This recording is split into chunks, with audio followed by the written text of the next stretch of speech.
Takk McKinley destinations coming at you here on NFL Daily, and this show is presented by Manscaped. Go to manscaped.com/chat where you can save 20% off and get free shipping on the best male grooming products.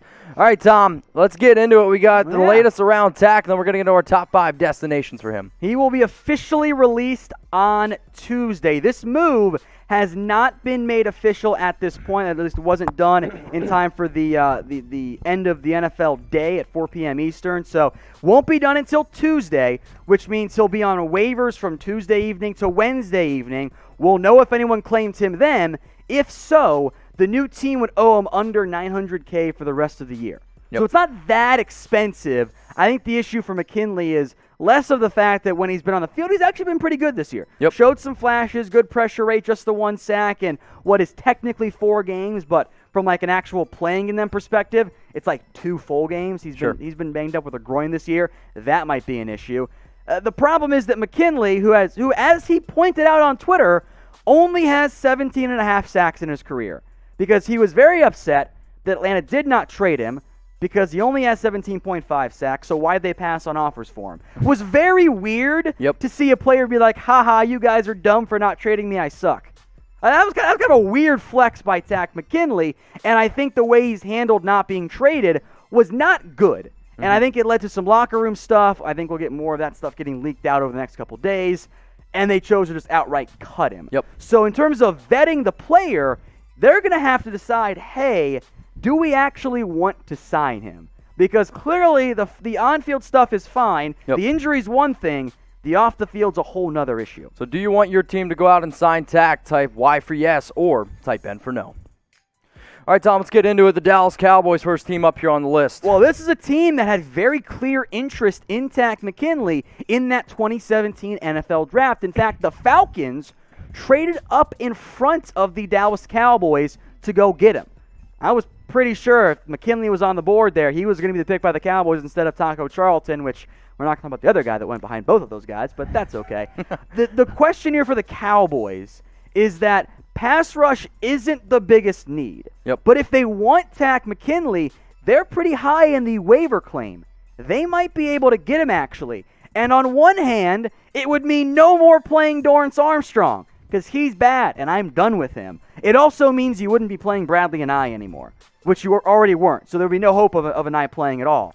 So it's kind of a weird, which one do I want to see happen, or which one do Cowboys fans want to see happen? But because of their pre-draft interest, I think they're at least going to explore this option, or at least they will if they're being a smart organization. Now, we're going to make this the question, the pinned comment on today's video. So what does that mean exactly? It means when you stumble across this on YouTube, it's going to be the very, very top comment. So for those of you that are watching this on YouTube, you're going to get hit with the YouTube ad break. While the ad is playing, I want you to scroll on down and let us know who should go out and sign Takk McKinley. Tennessee Titans next up here on our list, Tom, at 6-2.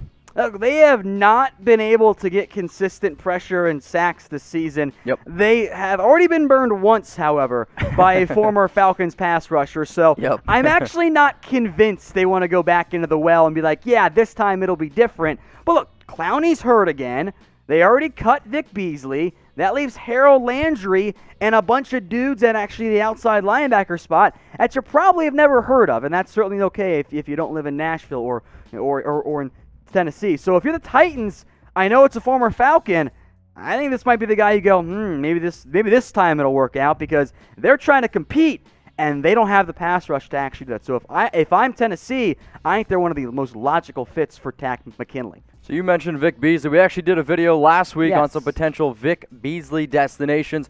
We do videos like this all the time, so let's say breaking news happens on a player that gets released. We will make a video on some potential destinations. So if you like the latest news and rumors, we're the channel for you. If you also like the channel that makes you think outside the box and where a player could go, we're the channel for you. Please go check out our Vic Beasley destinations and subscribe. Click that big red button below.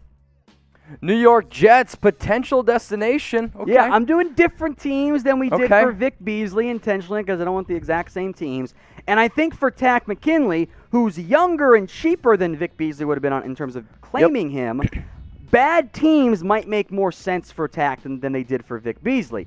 And the Jets don't have anyone on the edge rusher spot. I mean, look, Jordan Jenkins, Terrell Basham, Jabari Zuniga, actually Bryce Huff has been a decent little undrafted free agent surprise. But those are not like, oh yeah, this is our, as a lot of NFL execs say, our war daddy, our big-time edge rusher who's going to actually make a bunch of plays. Quinnen's awesome, but he's an interior guy. They need a legitimate edge. If I'm the Jets, why not put in a claim for him? Money's not really an issue for you right now. You've already saved a bunch by trading away players. Why not put in a waiver claim, which you'd have first shot at it? So put in a waiver claim for him. Pay him less than $1 million as a trial run. What is it, $875K? Exactly.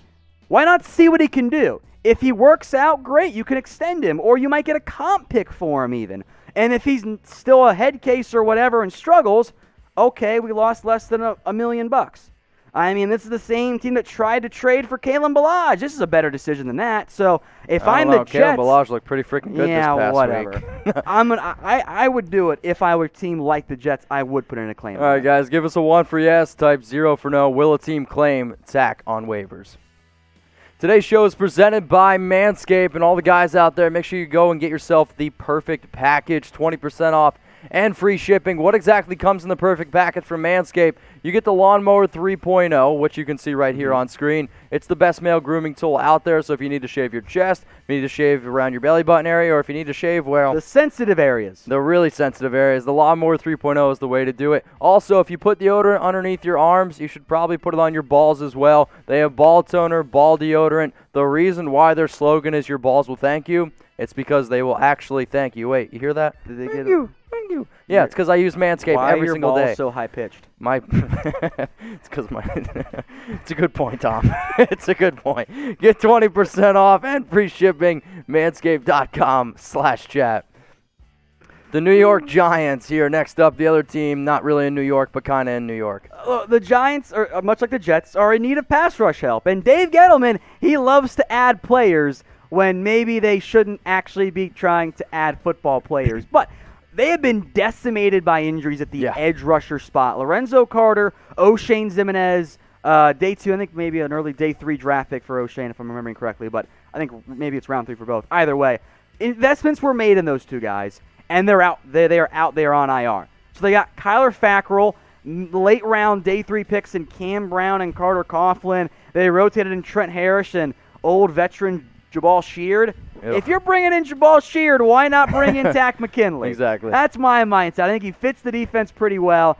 If I were the Giants and the Jets, those are two teams with early waiver claims, I'd submit it and see what happens. The Giants are still trying to win games after all. So who's going to be the better team in East Rutherford, New Jersey, playing out of MetLife? Type G for the Giants, type J for the Jets. Next year. Yeah, this is next year.